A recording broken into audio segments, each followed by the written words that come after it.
Honored to have John join us today. Thank you for coming. The founder of the Center for American Progress, counselor to President Obama, chief of staff to President Clinton, senior leadership roles on the Hill. And one thing that I didn't know, a trial lawyer in the Department of Justice Honor Program in the Land and Natural Resources Division. So as you lead this panel on environmental justice, we're excited to have you, and thank you for joining us today, sir. It's a pleasure to have you join DAGA today. Thanks, Sean, and really it's quite an honor to be here. My trial lawyer career as an environmental lawyer was quite short, but my commitment to the environment and to trying to make progress on climate change has been lifelong. So it's, as I said, a great honor to participate in a conversation with a fantastic panel of leaders who are playing a critical role when it comes to environmental justice and environmental action. We're joined by Attorney General Maura Healey, Attorney General Josh Stein, Attorney General William Tong, who we've just heard from, and we'll be joined a little bit later by Attorney General Letitia James. I'll introduce them a little bit more formally in a moment, but let me just say a few words to kind of frame the conversation. Right now, Americans are still reeling from 4 years of environmental neglect at the federal level, neglect when it comes to our clean air, our clean water, and when it comes to our neighborhoods and communities.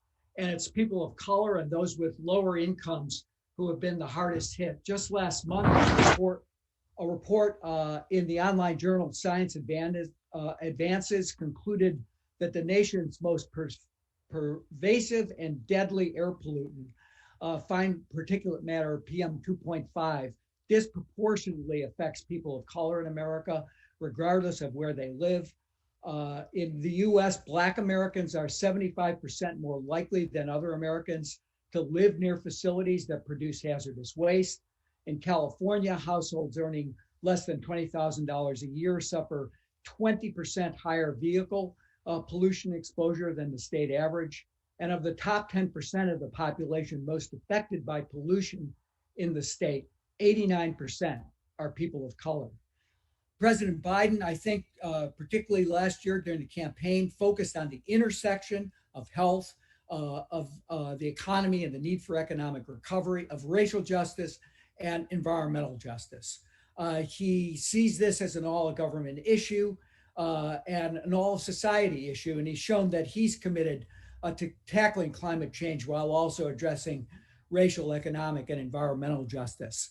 For example, on day one of his presidency, America rejoined the Paris Climate Agreement. In week one, the president committed to an economy-wide net zero emissions target by 2050, a carbon-free electricity sector by 2035, and conserving at least 30% of our land and waters by 2030. He also committed, I think, quite importantly, to the Justice 40 initiative, ensuring that 40% of federal investments supporting clean energy and climate action directly benefit disadvantaged communities. Since then, we've seen a commitment to environmental justice and environmental action reflected in the American Jobs Plan. We've seen the US pledge to a 50 to 52% reduction in carbon emissions by 2030. And we've seen a return of the US as a climate leader on the world stage when the president hosted the Leaders Summit last month. We're seeing bold, transformative action in stark contrast to the previous 4 years. And we're seeing this president strengthen and build on environmental actions taken by President Clinton and President Obama. I was with President Clinton when he signed the first EO to acknowledge environmental racism and injustice. Carol Browne built an office in the EPA. Michael Regan is taking that forward, strengthening it, building it, even to have greater effect. Of course, President Obama, when he signed the plan to clean up air pollution from power plants, did it at Children's Hospital. So they understood that intersection, and now President Biden is really building on that, setting a tone of how we need to proceed. But it requires not just action at the federal level, not just action in the White House, but action at all levels of government, state and federal.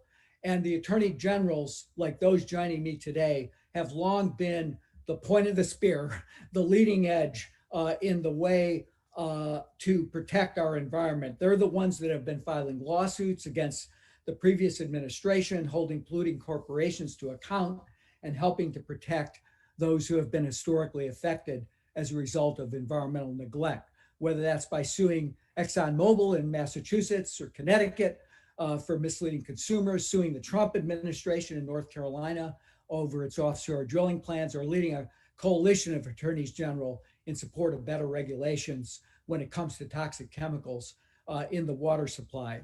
Attorney generals across the country have worked tirelessly over the past 4.5 years. They've had a lot to do. I think the federal government gave them a lot of cause, but they filed nearly 500 major actions to protect the environment and support vulnerable communities. Each of the attorney generals joining me today played a vital role in that work. Let me offer some brief introductions and we'll turn to questions. Maura Healey is the Attorney General of Massachusetts. She was sworn in 2015. Since then, she's addressed critical issues like heroin, prescription drug abuse, escalating healthcare costs, workers' rights, student loans. But when it comes to the environment, she's played a critical role in combating the dangerous rollbacks of environmental protection in particular. Josh Stein is the Attorney General for North Carolina. He was elected in 2016 and is a long advocate for environmental action. As a member of the North Carolina State Senate, he received the 2010 Rising Star Award from the North Carolina League of Conservation Voters. As Attorney General, he has fought for millions of dollars in environmental grants, has taken action against corporate polluters in the states. Attorney General William Tong from Connecticut, who you just heard from, took office in 2019. He's the first Asian American elected at the state level in Connecticut. He previously served as a member of the Connecticut House of Representatives for 12 years, and as Attorney General, he has taken a number of actions to confront climate change, including those to protect clean air and clean water. So I'll introduce I see the Attorney General James has joined us. She's the Attorney General of New York. She's the first woman of color to hold statewide office in New York. Previously was the first Black woman elected as public advocate in the city of New York. Her office filed over 100 legal actions against the Trump administration in an effort to fight for climate action and climate justice. We had the occasion to be together at a CAP event. And it's good to see you again, Attorney General. So I'm going to start with Attorney General Healey. You were at the forefront, first in office amongst this group, suing.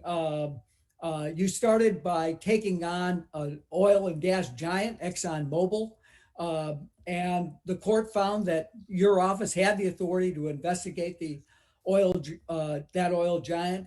Why was that a critical step in your view, General Healey, to take on the biggest, maybe the baddest of the U.S. oil giants? What do you see today as the most critical issues facing you in the Attorney General's office?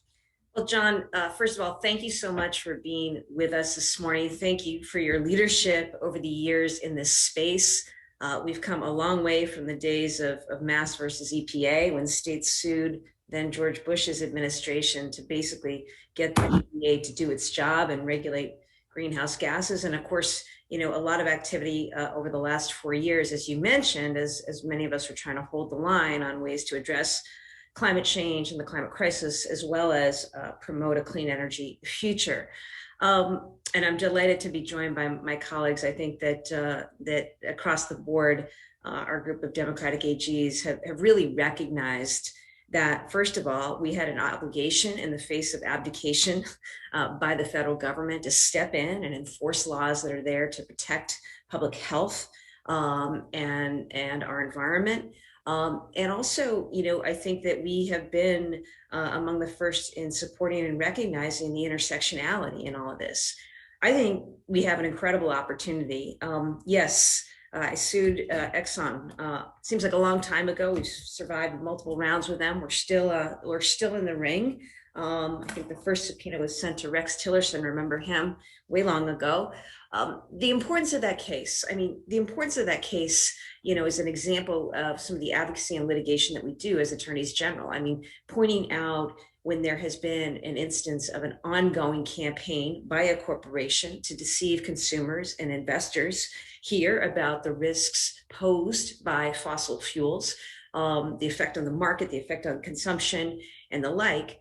When that entity knew for decades that climate change would wreak havoc on the world's economies and its demand for its products. And I think our strategy and I think our point in this litigation has really been made clear, particularly if you look at what has happened to Exxon and its market cap over the last 5 years. Because the fact of the matter is, the world is transitioning away from fossil fuels, and this is where we need to go. Not only is it an imperative for addressing climate crisis issues and climate change, it's also an economic imperative. So here we stand today, John, to get back to sort of what else is there. I think that the plans that you mentioned that are coming out of Congress and the Biden administration are so important, but they're going to have to be implemented at the state and local level. And I think that what is exciting to us is that we see that there is a real appreciation for issues of economic justice and environmental justice. These are one and the same, really. And this is a time that we can address that. I think that as AGs, when I talk about our role, think about our regulatory role. And many on this call today understand that. We are working with our state Department of Public Utilities. Many of us are the ratepayer advocates for our state. So while we have our role in litigation, for example, an Exxon case, we also do a lot of work on a regulatory level.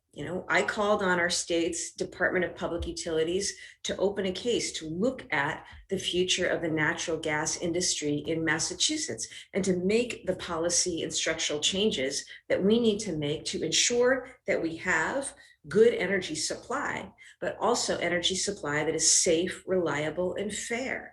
We team up in our office with others to call upon that same regulatory body to look at what's happening with gas leaks and the necessary infrastructure that's needed to address concerns of leaking methane in our communities. We've got real opportunities to push on electrification of the grid. We just had contracts for wind issued off of Cape Cod here that our office, an AG's office, is responsible for reviewing all of this. So we've got the litigation and advocacy, we've got the regulatory role, and then I think we've had an important voice in lifting up community engagement. My office sent a letter recently to FERC to advocate, which fortunately they've now agreed to do, for more direct community engagement. And if you want to talk about environmental justice, it's not going to happen absent communities actually at the table, empowering them. And so I'm delighted and excited with the direction of what we're seeing out of Washington. And I think we have a lot of opportunities as AGs to further not only what is happening sort of writ large nationally, internationally, but be key to the implementation in our states and in our regions.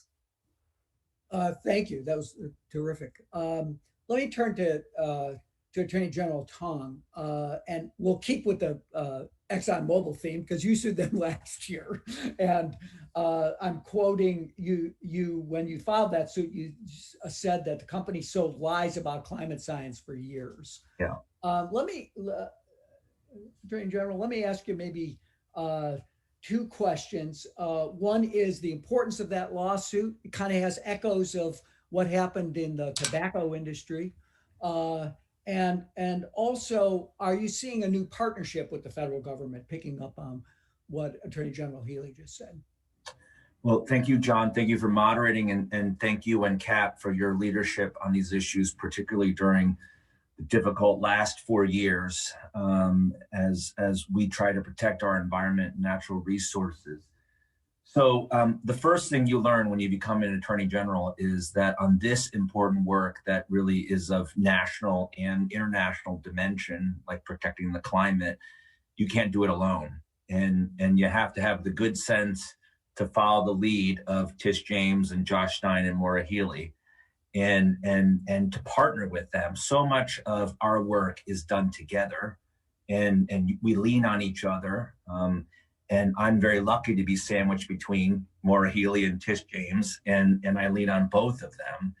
And our case is important for all of the reasons that General Healey mentioned, in going after ExxonMobil and holding them accountable for their campaign of lies and deception, because all of us know the climate is changing, right? And from my vantage point in Connecticut, Hurricane Irene and Superstorm Sandy and all that's happened since then makes it plain and obvious. But why do so many people in Connecticut and across this country not believe in climate change and in climate science? And why have we been so stunted in our ability to confront and try to reverse the effects of a changing climate? And it's because ExxonMobil and its partners in the industry have lied to us for a very long time. And so our case is a straight up consumer protection case. Everybody on this call in their respective states has an unfair and deceptive acts and practices law, a UDAP law. We have one. What is distinguishing about Connecticut's law is that I am not limited by time. I have no statute of limitations. So I can go back and tell the entire story, going back to the 1950s, of how ExxonMobil took a singular lead in developing climate science. They knew, they talked about it, they shared it with the world up until the 70s and 80s. And they were planning, actually, in some parts of the company, for that transition away from fossil fuels to renewable sources, until they decided as a company that that wasn't going to work. And so in the late 70s and early 80s, they decided, we're going to turn the other direction, and we're going to lie to the American people and the world, and we're going to engage in a muscular campaign of deception and lies to convince the American people that climate change is not real and that fossil fuels are not responsible. And they actively disavowed the science that they had themselves developed. And so the only way we're going to reverse climate change and to protect our communities, particularly urban communities and communities of color and communities disproportionately affected by climate change, many of them are in Connecticut, and in coastal communities, is by reckoning with the truth and by holding fossil fuel companies accountable and demanding that they pay for the damage that they have caused and the time that we have lost, and to help us harden our infrastructure and make us more resilient. And that is a critical part of what we do every single day. Let me just answer your second question quickly. It's great to have a partner, because for 4 years at least, state attorneys general, particularly when Republicans controlled one or both houses of Congress at various times, state attorneys general stood alone as the firewall to protect our country and to protect our environment and to protect the climate and to try to reverse climate change. It is great to have an administration that is not actively dismantling the EPA as the Trump administration did. It wasn't just a rollback. They were gutting and hollowing out and dismantling a system of environmental protection that had existed for decades, much of it around clean air and clean water. But I will say this, it's not like you snap a finger and all of a sudden, because President Biden's in office, everything's good again, right? We have to reverse that damage. And as General Healey said, that's in the basic blocking and tackling of rulemaking, right, before the EPA and other federal agencies. And we Democrats, right, we follow the rules. And so it's going to take time for us through that process, public comment, public hearing, rulemaking, to reverse all of that. And you better believe industry is going to be there to meet us at every step of the way and oppose us. And so that's why, although we have a partner, there is so much work to be done. Well, speaking of partnership, Attorney General Stein Michael Regan, the new EPA administrator, was your partner. And I wonder, you've really focused on trying to protect clean water. You've sued to about the manufacturing, use, and disposal of PFAS in clean water. You've tried to protect the shore by blocking offshore drilling. Tell us a little bit about your focus on protecting natural resources in the state of North Carolina, and tell us what it was like to work with Michael Regan. You're on mute, General. Thanks so much. Appreciate you being with us today, John, and pleasure to be with my wonderful colleagues. Good to see everybody. It's very basic to me that when you turn on your tap at home to get a glass of water, you should not worry whether that water is safe and clean. And sadly, for too many people, they don't have that assurance that the water will not harm them. And this is particularly so in southeastern North Carolina and the Cape Fear River Valley. There's a chemical plant outside of Fayetteville that has been owned historically by DuPont, now Chemours. And for decades, it was discharging a forever chemical, PFAS, into the Cape Fear River and emitting it into the air, where it would then settle onto the ground and then permeate people's groundwater, drinking water. And so on behalf of the Department of Environmental Quality, led by Secretary Michael Regan, and I'll be happy to talk about Michael in a minute, we helped to negotiate a resolution over an administrative action concerning the Chemours discharge permit. And through that action, it was the largest environmental fine in state history. Chemours committed to a $200 million capital investment to essentially eliminate all air emissions, and a commitment to ensure that anyone neighboring whose drinking water was affected by PFAS would have clean drinking water, either a filter or connection to a municipal system, so that they don't have to worry about that water making them sick. Well, in doing that work, it was a wake-up call to me about this entire issue of PFAS and forever chemicals. We call them forever chemicals because they persist in the environment and they bioaccumulate in people and other organisms, meaning that our body cannot process them. Once we get them, it just keeps adding and adding and adding. And in the human body, it creates harm. It damages our immune system. It can create various cancers. So I've launched a statewide investigation into forever chemicals in our state. I recently filed an action against DuPont and Chemours for the damage to North Carolina's natural resources from this very same Fayetteville Works plant. It's one of the early cases in the country on PFAS, and I genuinely hope that it leads to more understanding and regulation of forever chemicals and the newer ones like Gen X, which was produced here in our state. And I also want the funds to go to help the damaged environment and affected communities, which to the theme of our talk here is disproportionately African-American and low income. We've also discovered that there are PFAS throughout North Carolina, not just from this one plant.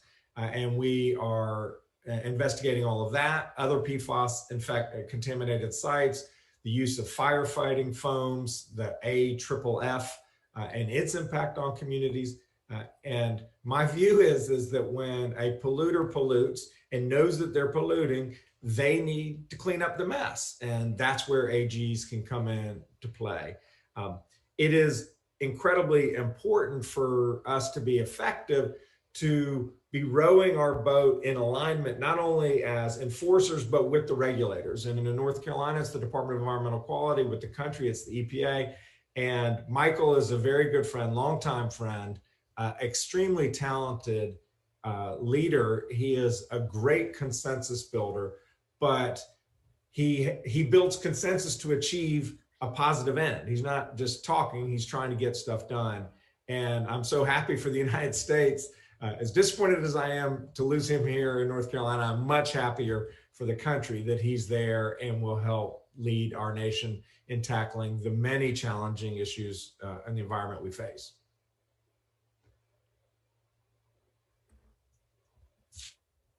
Now you're on mute, John. It was your turn now. Think after a year we'd learn how to do this. Yeah, you and me both. You and me both. Attorney General James, let me turn to you. As I noted, we've talked before about your leadership in the effort to protect particularly low-income communities, communities of color on the environmental justice beat. What are the systemic challenges to achieving environmental justice for communities of color, for Black, Brown, Asian, Indigenous communities? How have you approached that task? How have you thought about it in terms of setting your priorities in your office? Well, first, John, it's great to see you this morning. And again, I want to thank you for all the work that you have done over the years, particularly under the Obama administration, coordinating environmental policies and initiatives. And thank you for all the work that you are currently doing with PAC. And it's great to see all of my colleagues this morning. As you know, these last 4 years have been very challenging. And we formed a multi-state PAC, if you will, basically urging this administration to address regulations and to reverse all of the regressive changes of the previous administration. And they include, but are not limited to, auto emission standards and air quality and power plant emissions and ozone national ambient standards, all of those regulations and more. We have a complete list of regulations and legislation that we are urging this administration to go forward with. And for me, the issue of environmental justice is simple. All throughout my career, I've looked through the lens of simple justice. Simple justice. That is what has guided me.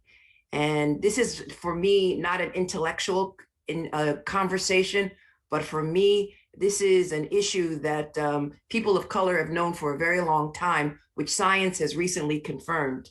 And that is that environmental degradation, environmental harm disproportionately affects communities of color. My colleague, Attorney General Stein, just talked about North Carolina. We can talk about Michigan. We can talk about Texas. We can talk about Louisiana. We can talk about New York. And the list can go on and on and on. It's not a luxury for people of color. This is an issue that we need to confront and that needs to be addressed, particularly now during this period of racial reckoning in this nation. We need to finally recognize that race and income and ethnicity-based inequities, environmental protection cause serious harm. There's a major issue that I am focused on that was brought to my attention by individuals in Louisiana in the St. James Parish. And that is a plastics plant that they are proposing in Louisiana, in St. James Parish, a 2,400 feet plastic plant of over basically undeveloped land in a community which is 85% African-American, which is often referred to as a cancer alley. The company is Formosa, and they will emit these cancer chemicals in a community which is already overburdened by all refineries. And so I've asked and have joined with a number of my colleagues here today to join me in comments to the United States Army Corps of Engineers to reevaluate this process, because soot pollution is responsible for up to 200,000 premature deaths in the United States. And researchers from 5 universities report that Black, Hispanic, and Asian Americans face higher exposure to deadly soot pollution, air pollution, as a result of cars and trucks and construction, etc. And these plans, just as this plant is being proposed, this huge plastic plant in an already overburdened community is being planned. These policies are, some people would say they're neglectful. No, I would argue that they're intentional. I would argue that they're done by design to expose communities of color in particular to higher environmental hazards and health burdens. And so we have addressed environmental issues, but we've got to clearly do more. Again, we must recognize it for what it is, and that is that it's environmental racism. It's having a disproportionate impact on communities of color. They're dying at a higher rate. And what we've got to do is address it. And I am so glad that this administration, the Biden-Harris administration, recognizes that, and that we are working with them again to address these regulations and to pass legislation which will confront this issue head on. And I thank you, obviously, for all that you are doing in this area as well. Thank you, General. And again, I would note, as I said at the outset, that this idea of as we transform our economy from one that's dirty and where decisions that are generations, hundreds of years old, really, to site power plants, industrial facilities in communities that have the least power is being taken on by the administration, and the idea that 40% of investment should go to frontline, fence line communities and disadvantaged communities, I think is really a highlight of, and a difference between this administration's approach and previous ones, including previous Democratic administrations that I worked in. So thank you for that. Attorney General Healey, you referenced the intersectionality of these issues, and your office issued a report on the environmental factors that compounded the results on COVID-19. And I wonder if you could talk a little bit about that. I think the audience would be interested to hear about how these environmental factors create the more negative outcomes for people who, again, are the victims of environmental injustice. Thanks, John. You know, I started my career in the AG's office as a civil rights lawyer. And I remember bringing cases against bus companies that were operating in the city of Boston that were just idling for hours on end throughout the day. And the reason that we did that is because we knew that idling contributes to particulate matter, contributes to air pollution, and contributes to higher rates of respiratory illnesses and the like. And, you know, I think that I can't help myself. Like, I've applied an equity lens to just about everything that we do. And I'm so excited because now is the moment where we're seeing this. On some level, it's not rocket science, right? But here's what we did. In the fall, you know, as we looked at things through the summer, my environmental team, and sadly, I lost my Energy and Environmental Bureau chief. She's now the principal general counsel at EPA. Good for the country, good for us, but she's now on, but her team continued on, and they put out a brief, John, that basically mapped rates of COVID infection with zip code and demographic information, and basically detailed the disparate impacts of COVID-19, linking long-term exposure to air pollution and disproportionately, primarily in communities of color, them having the highest rates of infection across some of the largest cities in Massachusetts. So here's what we recommended from that.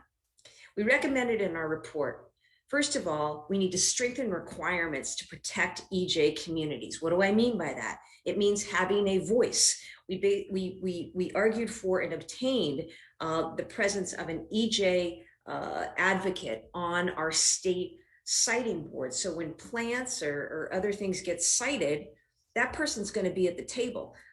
Again, President Biden snatched up our person, Shalonda Baker. She's now in the administration. We've got a replacement, but that's important. Having a voice for EJ issues and EJ communities at the table, making sure that through a regulatory permitting process, residents actually have an opportunity to have a voice.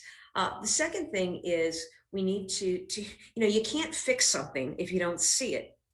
Springfield, Massachusetts, yes, Basketball Hall of Fame, also the asthma capital of the world. 1 in 5 kids in Springfield goes to the emergency room with asthma. It's terrible. So one thing our team did was through settlements through some of our other environmental actions, we went out and bought almost 100 air quality sensors that we installed on Earth Day around the city of Springfield that are going to measure harmful pollutants like ozone and particulate matter. And they're going to track those toxins, and they're going to be available real time on a dashboard so that neighborhoods, and families can know whether it's safe to send their kids outside, and public health researchers and policymakers can know what we need to do to address environmental pollution in hotspots. Those are some of the things that we recommended. We also recommended too that we need to address this as an economic imperative. I think one of the things, John, that excites me, and maybe a difference, for the first time we are seeing, I think, Department of Transportation, Department of Energy, led, of course, by former Attorney General, now Secretary of Energy Jennifer Granholm, working closely, right, with EPA. So much of this work is going to be tied to transportation and infrastructure. We've got this economic opportunity. So we need to invest in clean energy jobs. We need to retrain the workforce, to be able to maybe, instead of building gas pipelines, they're going to be ready to build all the wind, turbines and installations that we need for this renewable space. We need to electrify public transportation. And we need to continue to improve and incent energy efficiency in our buildings. I was in Lawrence, Massachusetts a few weeks ago, and one of the things we were talking about is the programs that are out there, particularly for lower income communities and communities of color, so that people have access to resources to establish and have more energy efficiency, in their homes. This is some of the work that we recommend. And again, I'm really excited about the opportunity. Environmental justice equals racial justice. The tie between public health and public health outcomes and what we're doing to our environment could not be more clear. And we've got the opportunity now to really take that on. One of the things that was characteristic of the previous administration, in addition to its full-on assault on the environment, was that they lost a lot. And the New York Times calculated that President Obama and President Bush won 80% of the lawsuits that were filed against them in the environmental space. Trump had won 20%. So I guess that's good news in a way, that they were kind of sloppy in the way they did business, and a lot of things were rolled back. But I hear sometimes complaints from my colleagues, particularly who litigate environmental cases for green groups, that the Justice Department was a little bit slow to stop defending illegal actions of the Trump administration. And Democratic AGs were really at the forefront of protecting our public health and protecting the environment. So maybe I just go around and say, what did you win, and what's still pending, and how much now do you see a change of litigation posture from this Justice Department from the previous one? Maybe I'll start with General Tong. Well, thank you, John. They lost repeatedly because they were wrong. And that's why their batting average was relatively low.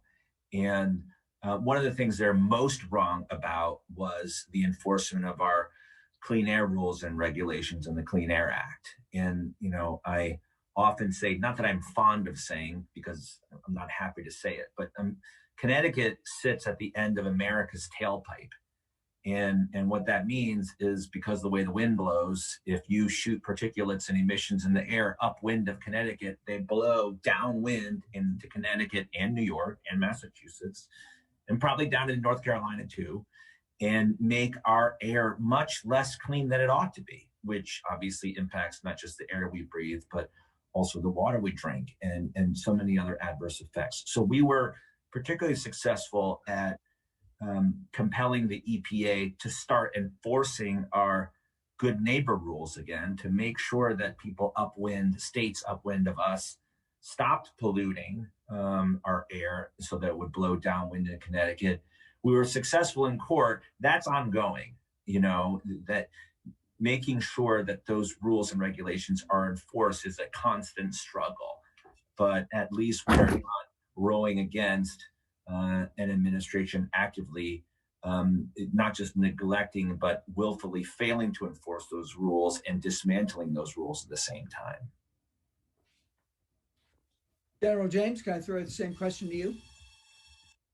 So, they oftentimes violated the Administrative Procedure Act. They kept getting it wrong because they didn't have the facts and the science on their side. And so the Science Transparency Act is a major issue for our office going forward.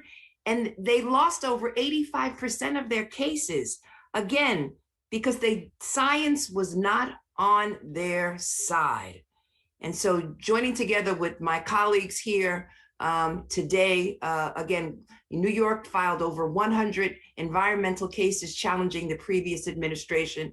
Again, vehicle emissions led by California was a major issue. Oil and gas, methane emissions, coal leasing. I want to thank Attorney General Healey and I. We just did a decommissioning of power plants successfully. And again, based on science, and we did it safely, and we did it again in coordination with our community. PFAS, which was mentioned, the power plant emission standards. The list just goes on and on and on. It was a complete assault on our environment, and environmental justice was just erased.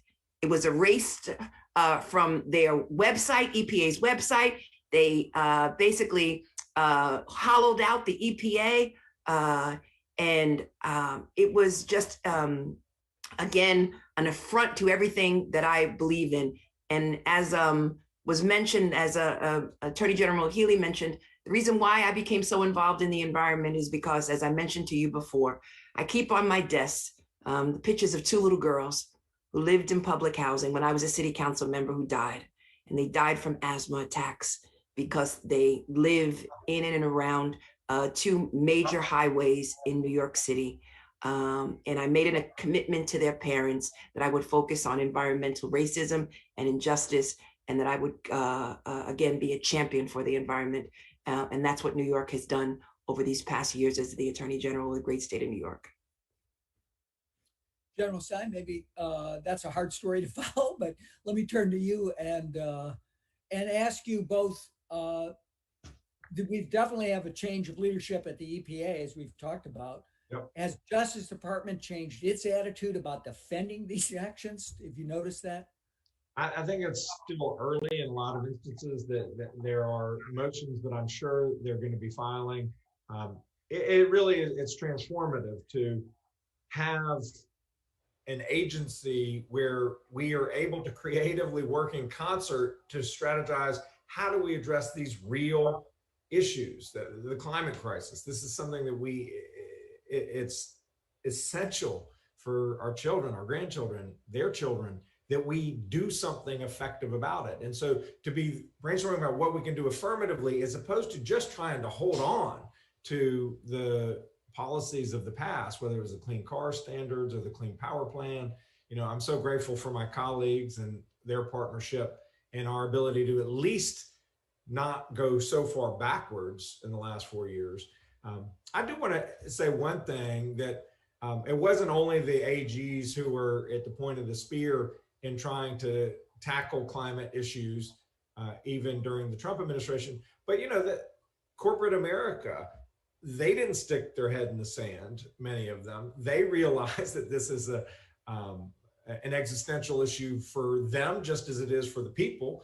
And so I do want to acknowledge and appreciate corporate leadership that even over the last 4 years, they've been advancing about trying to become carbon neutral and implement changes. And so I think that's worth noting as well. You've also done a fair amount of work in kind of trying to organize it at the community level, working from the state, but also working with community-based organizations. Is that critical to your success as particularly in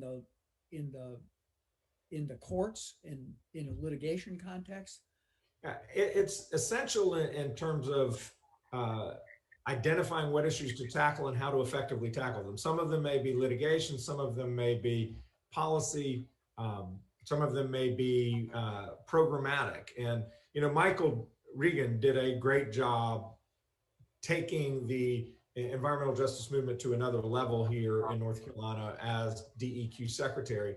Folks recognize North Carolina as the place where the lunch counter sit-in movement was sparked in Greensboro at the Woolworth, but less well known is North Carolina is often credited for sparking the environmental justice movement. It was a poor rural county, Warren County in North Carolina in the late 70s, where some folks literally just drove on the side of the road and discharged PCBs into the roadside. Absolutely toxic, polluting, damaging. And so they had to excavate all of this earth. And then the question was, where's that earth going to go? And they tried to put it in the Warren County landfill. The victims, they were trying to victimize again.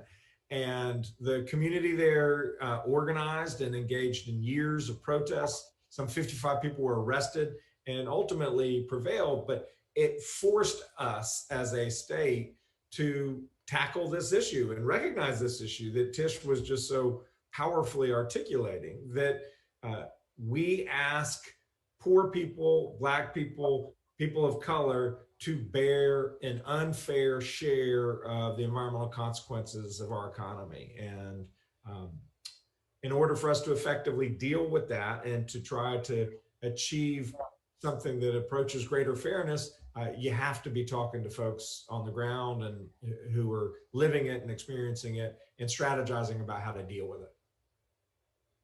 Great. I want to take you away from the law a little bit and ask you a policy question that and how important you think the president and vice president's approach to the American Jobs Act has been to really put these investments on the ground.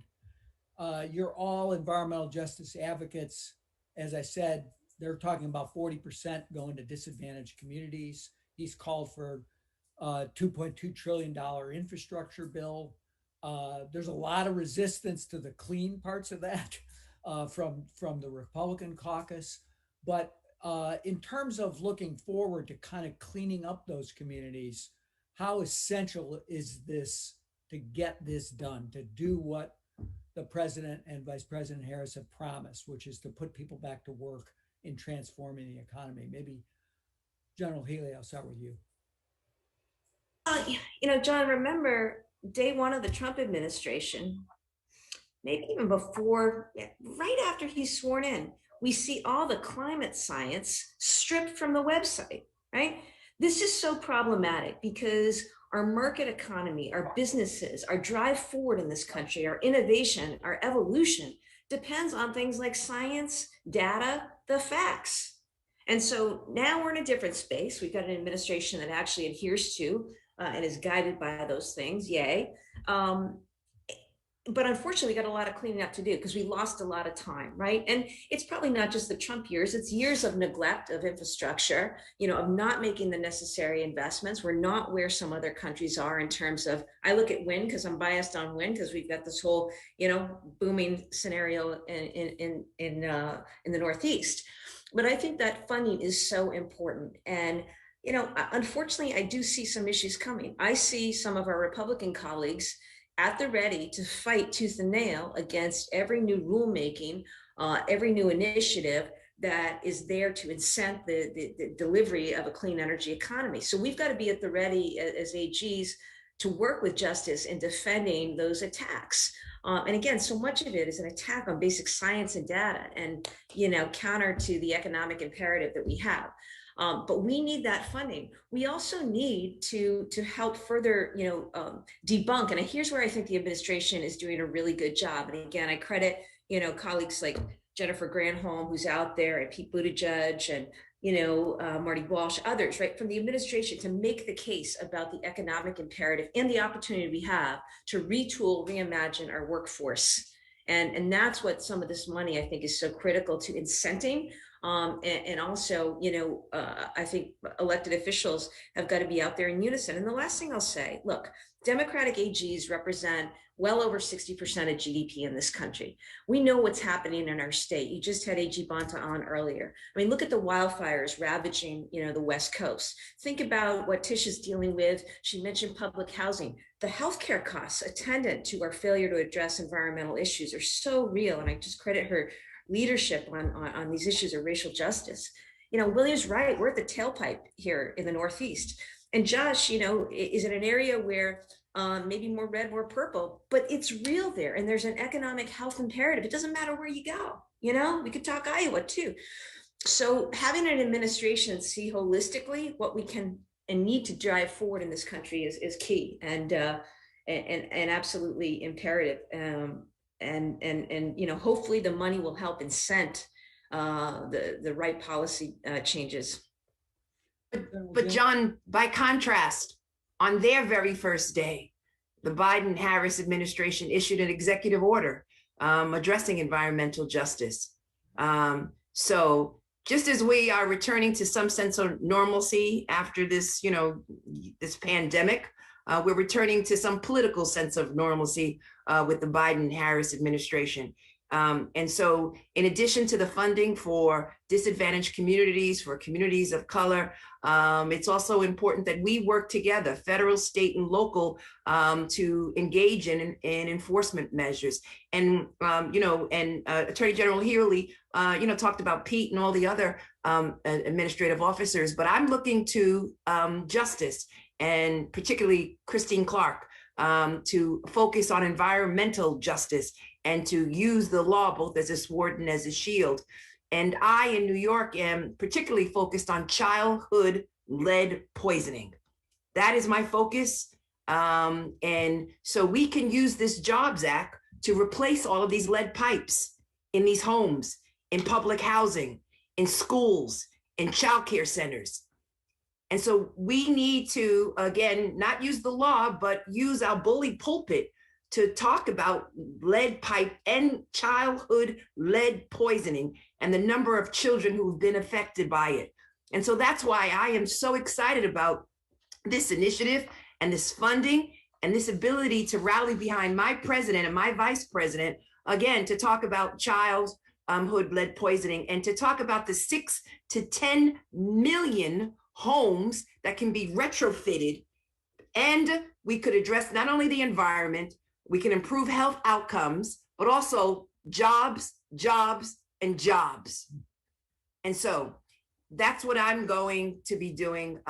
We really obviously need to safeguard our children's future by finally getting the lead out of our pipes and using this initiative and this money to do just that and to support our president in his efforts and to block those red, purple people.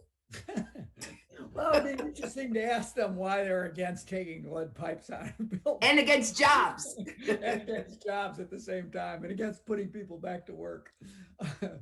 General Tong, what do you think? What if you were advising the administration, what's the kind of key points you'd make, especially on this question of environmental justice? Yeah, don't forget about workers and the communities most impacted not by adverse environmental effects and the changing climate, but by this development and by all this economic activity. So for example, General Healey's talked about wind, huge opportunity for our states. We just announced that Bridgeport, Connecticut, which is a heavily distressed community, will be a staging ground for Vineyard Wind, and New London, Connecticut too. But it's incumbent upon all of us who have a role at various points in the permitting process, the contracting process, the ratepayer advocacy process, to speak up and say, what are communities getting out of all of this economic activity? Are workers being paid a fair wage? When we use your city as a staging ground for this boom in renewable development and construction, are we making sure that these communities take part, not just on paper, right? Not just when you mentioned 40%, John, this isn't just an accounting trick, right? how is Bridgeport and New London, how are those communities, how are communities on the shore in Massachusetts, Fall River, places like that, how are they going to benefit from this boom in renewable generation? General Stein, what would you say? How should that, if they get that money, should it be deployed against? What are the most pressing problems that you see in your state? North Carolina, we did some good things about 15, 20 years ago. We passed a renewable energy portfolio standard. And when I was in the state Senate, I championed a renewable energy tax credit. And because of those policy initiatives, North Carolina is number 2 in installed solar in the entire country. We're number 1 on a per capita basis. And in doing that, literally tens of thousands of jobs have been created. We have one of the largest solar industries in the entire country. And a lot of these businesses that are headquartered in North Carolina and got a huge jump, a head start, they're now doing development in Virginia and in Texas, all across the country. And so it's about building the economy of the future, jobs that are here that can't be shipped overseas, and creating excellent energy, renewable energy that doesn't add carbon emissions. And so we've seen it work in North Carolina, and there absolutely is not an inconsistency between environmental protection, environmental justice, or the economy. Those things can absolutely move in alignment. And I'm really grateful that the administration recognizes that and is pushing it hard to build both our economy and help people live healthier lives. Well, we're out of time. I could probably go on for a long time, but I just want to thank you all again for when the country needed it the most. You stepped into the breach. You protected our public health. You protected the peoples of your state. You protected the environment. You protected the natural world. And you made progress even against a very difficult circumstance.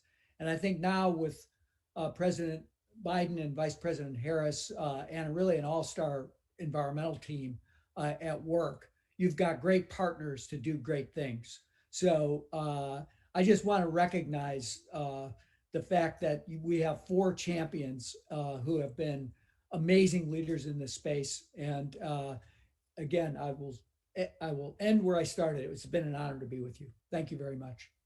Great to be with you. Thanks, Thank you. Thank you.